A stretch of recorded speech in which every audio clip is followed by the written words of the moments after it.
Hi guys, welcome back to our channel. So আমি আজকে চোখ ঠিক রাখছি, এটা ছাড়ে। আমরা এসেছি হচ্ছে কিছু মামার বিয়েতে, না রিসেপশন।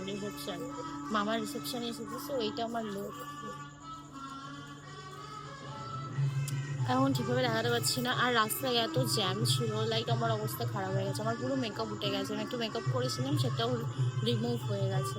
আবার এখানে এসে আন্টির মেকআপ করে দিয়েছি। আন্টি না মা? হ্যাঁ, মায়ের মেকআপ করে দিয়েছি। এদিকে এই ভিডিওটাই ছাড়বো। আমরা দুজন ম্যাচ করে পড়েছি। সো আমি তোমাদেরকে পুরো ভিডিও করে দেখাবো কি কি হয়েছে আর কি কি খাওয়া দাওয়া রয়েছে অ্যান্ড এক্সেট্রা এক্সেট্রা সব কিছু। ওকে, তো চলো তোমরা ভিডিওটা দেখো।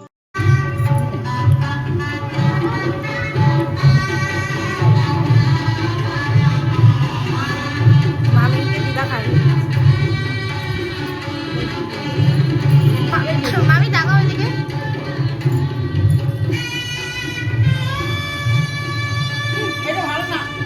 ভালো।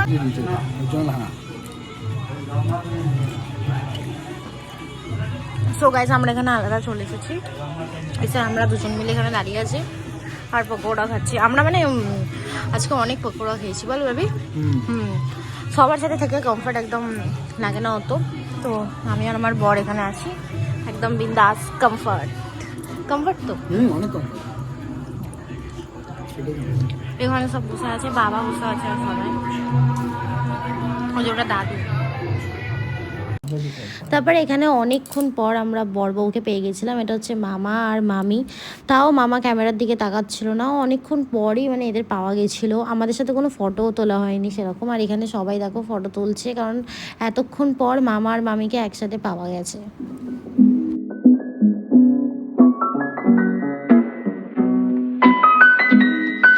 তারপর আমরা খেতে চলে গেছিলাম, আর মেনুতে ছিল অনেক কিছুই ছিল, আর খুব ভালো রান্না হয়েছিল, খুব টেস্টি ছিল খাবারগুলো। তো প্রথমে চলে এসেছিলো কাবলি ছোলা, আর এটা কি জানো, কচুরি। বেসিক্যালি আমি এটার নাম জানি না। তো তারপরে চলে এসেছিলো ফিশ ফ্রাই, আর আমি কিন্তু দুটো খাইনি, আমি একটা ওকে দিয়ে দিয়েছিলাম। আর এখানে আলুর দম মতো এসেছিলো, ঠিক আছে, সেটা আমার খাওয়া হয়নি। তারপরে চলে এসেছিলো ফ্রাইড রাইস আর মাটন। আর লাস্টের আমি যা যা দিয়েছি সেগুলোর ভিডিও নিতে ভুলে গেছিলাম। লাস্টে ছিল, শেষ পাতে ছিল মিষ্টি, সন্দেশ, চাটনি, পাঁপড়, আইসক্রিম, আর একটা করে হাজমোলা দিয়েছিল।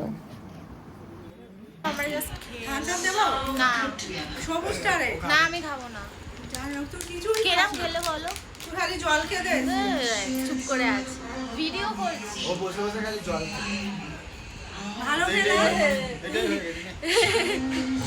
আর কোনো ভিডিও আমার নেওয়া হয়নি। সো আজ এইটুকুই, আবার নেক্সট কোনো ব্লগে দেখা হবে। Tata, bye bye.